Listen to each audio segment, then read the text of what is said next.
লেগেছে কারণ প্রথমত আমি এটার যখন ট্রেলার দেখি it really reminded me of আমার একটা কাজ ladies and gentleman.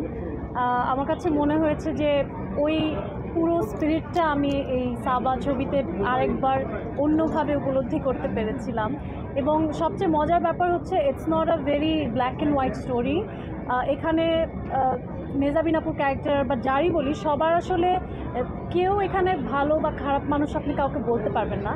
R through out the journey এই কোয়েশ্চেনগুলাই আসলে অ্যারাইজ করে যে একজন মা হিসেবে কতটা সফল বা একজন সন্তান হিসেবে বা এই যে ল্যাকিংসগুলো আমরা সবসময় দেখি যে একটা সেলিব্রিটারি স্টোরি, বাট এই জায়গায় কিন্তু it's very realistic. I will say যে আমাদের যে রিয়েল লাইফের স্ট্রাগলগুলো এবং যেই জিনিসগুলো হয়তো আমাদের আনকমফোর্টেবল লাগে কথা বলতে বা পর্দায় দেখতে, সেগুলো উঠে এসেছে।